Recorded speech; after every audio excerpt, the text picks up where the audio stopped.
Welcome everybody. Outside's having a little rest, a little break from all the noise, so I thought I'd just do a 5-10 minute video here with regards to health, well-being and spiritual awareness of our, let's say, body energy, our frequency of the field that we walk around in all the time.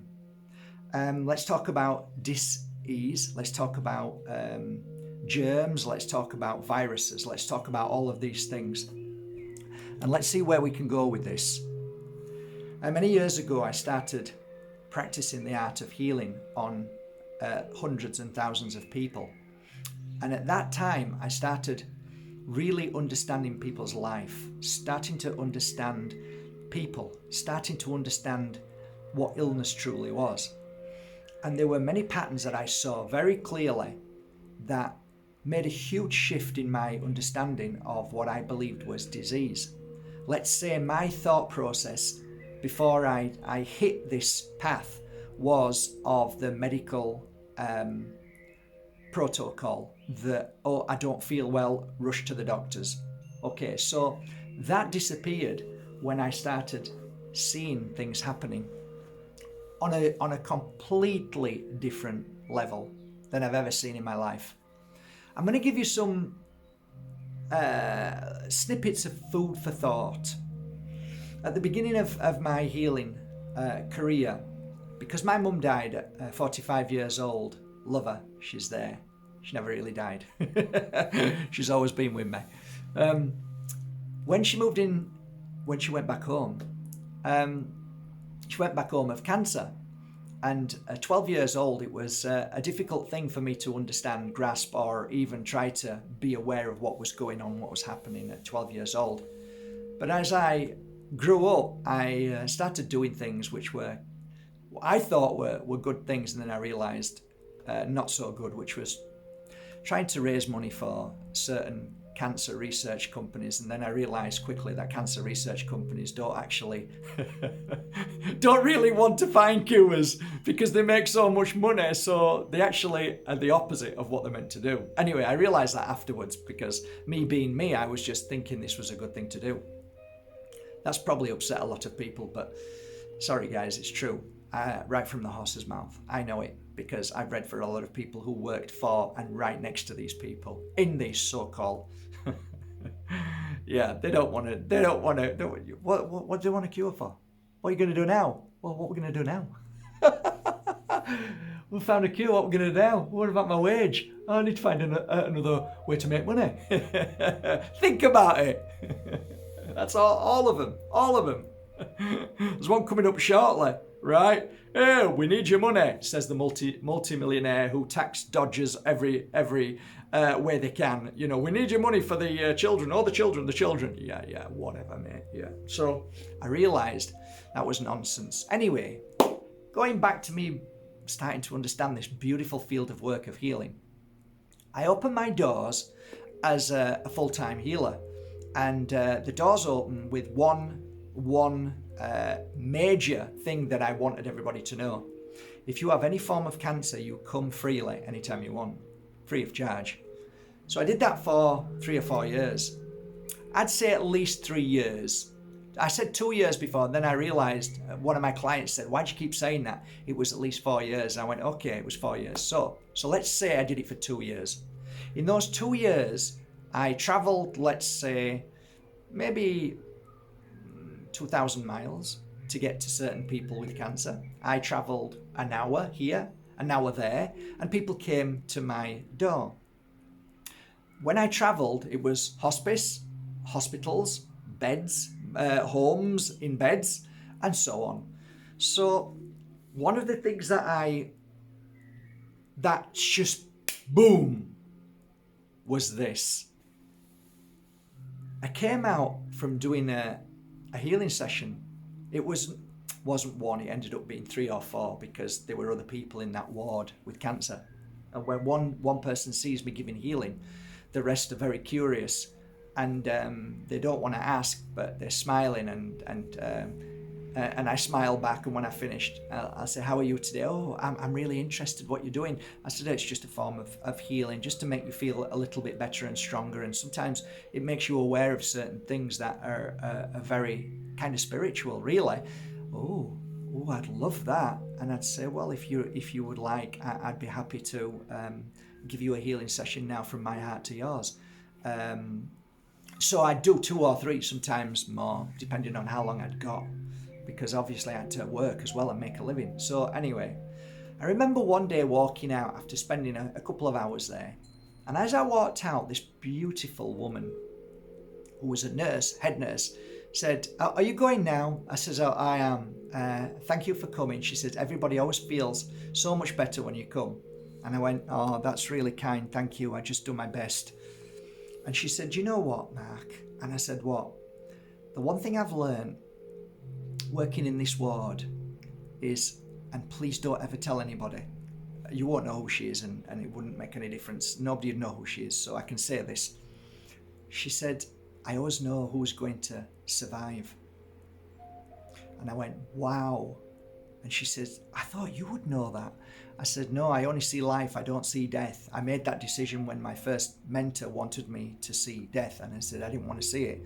I only want to see life, and I only want to give as much love as I can. And she said, that's a lovely way of seeing it, she says. And I said, can I ask you, how do you know? And she said, it's not psychic, Mark. She said, it's a mental state of mind. And I said, what do you mean? She said, these people come in, and the ones who fight and say, this ain't gonna beat me, normally the ones who come out, and the ones who give up are the ones who move into the light, who die, she said. And I walked out, and I spent about a month or 2 pondering over this thought.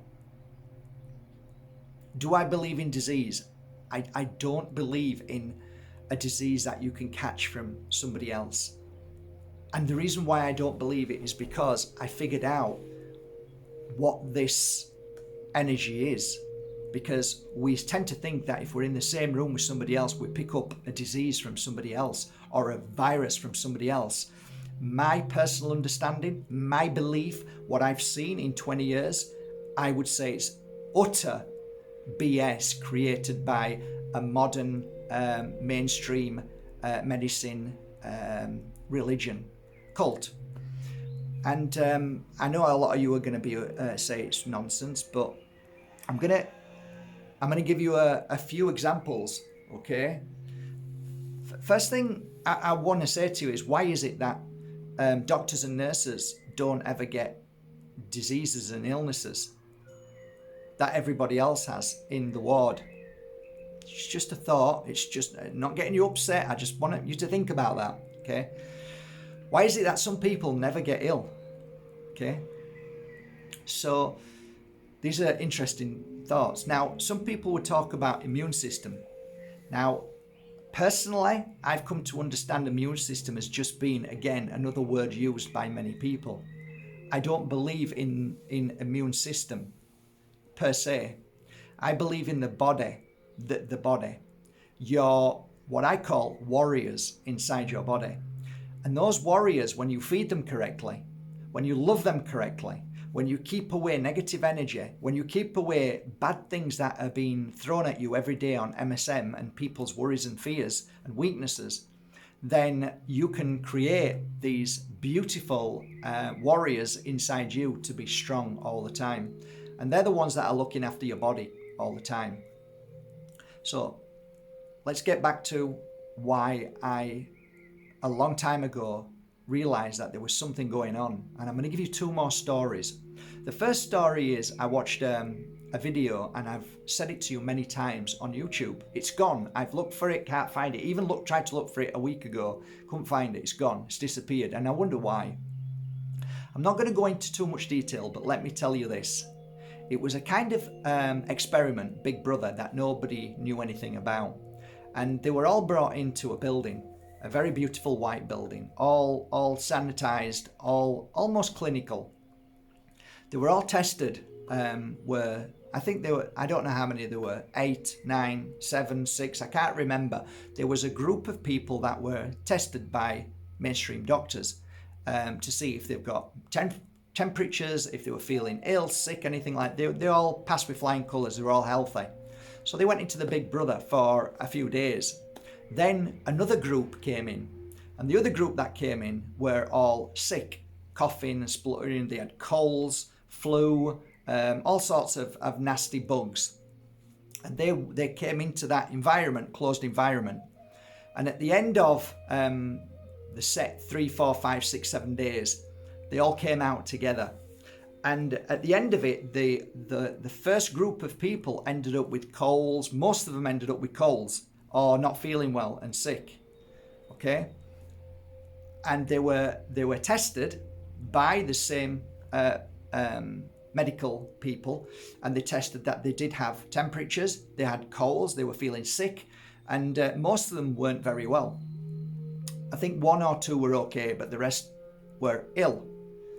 At the end of it, they did this final scene with them, and they explained to everybody that the second group of people who came in were actually actors, and they were all tested, and they were all healthy and 100% strong, and they were acting as if they had coughs and colds.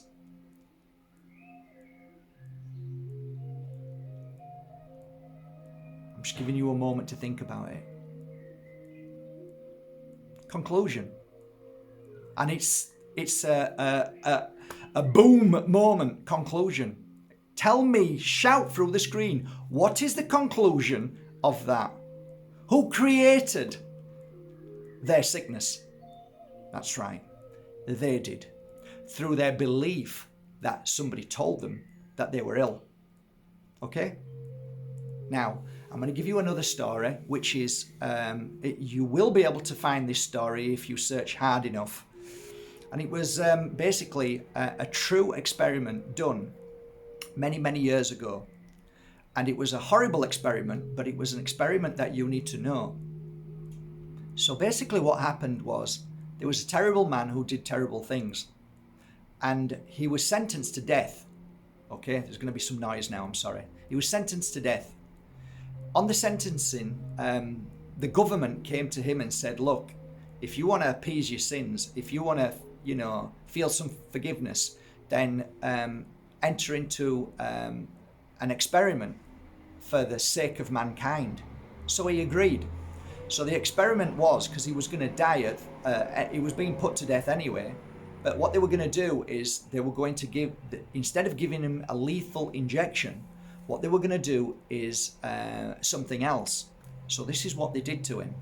They blindfolded him, and they explained to him that they were going to cut his wrist, and he would not feel any pain, and he would bleed to death. And he agreed to do it. So they blindfolded him, and they strapped him up, and they cut his wrist. And they did slice his wrist, and he could feel the slice in the wrist. But what he didn't know is that they only cut the top of the skin, not deep enough to actually cause mass blood loss. And then what they did was they got a pan, and they got drip water, drip, drip, drip. So in his head, he's now tied up, he's been cut from the wrists, and now the blood is dripping. And what they did over a number of hours is that they made the drip slow, faster, faster, faster, faster, faster, faster, until, remember, you can hear it on the pan, dip, dip, dip, dip, dip, dip, dip, dip, dip, dip, dip, dip, dip, dip, and then it went slower and slower and slower till it went to a final last few drops every minute. And the man died of a heart attack when the drips stopped. I'm just letting you absorb that. He died of a heart attack. He didn't get cut. There was no bleeding. It was all staged with water hitting a pan, so he could hear it. And then it stopped. So he believed he'd got no more blood in his body, and his body gave up and died in the form of a heart attack. This is what the noise is like. Sorry, guys. This is why this happens. There's a spiritual battle at the moment. There's light and dark. This isn't coincidence. This started happening when I started talking about many important things. So, but you already know that if you're into all of this. So, the conclusion of my healing path to this day is when people say, what is illness? I say it's a spiritual thought. So what you think, you create in your body. That's why I've always said to you, say I am well, I am strong. Don't say I am sick, say I am well, I am healthy. And keep telling yourself that and you will become healthy. So the reason why we become sick is because of what we put in our mouth. And if our workforce, if our warriors, if we're not feeding them correct fruit and vegetables and seeds, nuts, herbs, all natural things, organic, wonderful, organic, beautiful, non-toxins, then if you have a healthy mind and if you exercise and you have a healthy environment, there is no problem. You're fine. You'll be fine. You'll be fine. So what is disease? What is cancer? All of these things I come to understand is through what's pumped inside us, what we eat from what's called a supermarket, which is non-foods completely, which is filled with e-numbers, names that you can't even pronounce. All of that stuff is there, what then slips inside you and causes disease, because your workforce saying, what's this? This isn't fruit, this isn't vegetables, this isn't nuts, this isn't seeds, this isn't plants. What is this? So they have to grab it all together and they have to try and bundle it up somewhere into a bag, and then that bag is called cancer. And then somebody comes along and gives it a good cut or a laser, and then it all spills out everywhere, and then next thing we know, it's all riddled all over your body. See? What I'm trying to tell you is my belief and my understanding of sickness, and I have worked with thousands of people who have been so-called sick. Sickness disappears. Back to healthy. Why is that?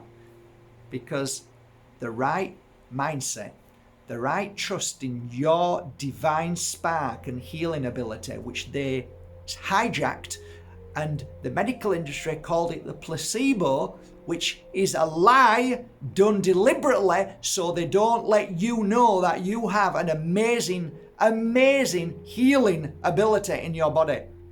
What's so difficult for anybody to understand that when you tell your body to heal, it will heal?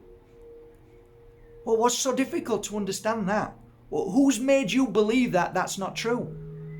You know, when you put something in your mouth and you start chewing it, instantly your body knows that you're eating, and then all your body starts to listen. All your body listens to everything. When you cut yourself, your whole body starts speaking. Okay, we've got a problem. Over in the left arm, everybody get there. All your body then goes into action and then starts to heal. All your workforce goes there and starts to heal it. Unless, of course, you run somewhere and need assistance with straight away, where that could be healed with natural things. You see what I mean?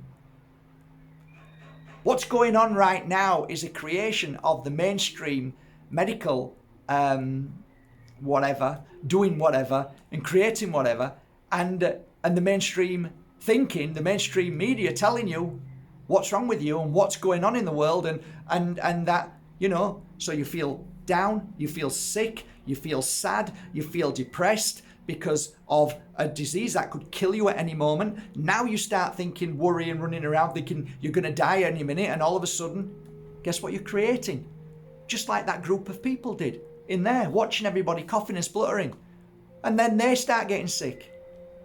They weren't sick at all, they were acting. Eh? Work that out. And when you realise this, you realise that it's one big con. It's the con of man. Some food for thought. You're not sick. You're well. You've just got to tell yourself. You've just got to eat correctly. You've just got to surround yourself with beautiful people. You've got to stop watching nonsense on your black screen. Stop listening and buying into it, because when you buy into it, you create it. Because once you see it and you start believing it, you then start to create it in your mind and in your body. Your body says, okay, is that what you want? Yeah, I'm sick and ill. We're all going to die. Oh, is that what you want? Okay, we'll do that then. Your body doesn't know any different. It doesn't know any different. It just knows what you're saying. In your mind, it knows what you're saying, so it's going to help create it. So stop creating negativity. Stop talking about negativity. Stop talking about fear. Stop talking about disease. Stop talking about a virus that has never been isolated. Stop talking about germ, because it's lies created by the pharmaceutical industry and the doctors. It's created to build up business and profit, when your whole body can heal itself in a matter of days, most of the time.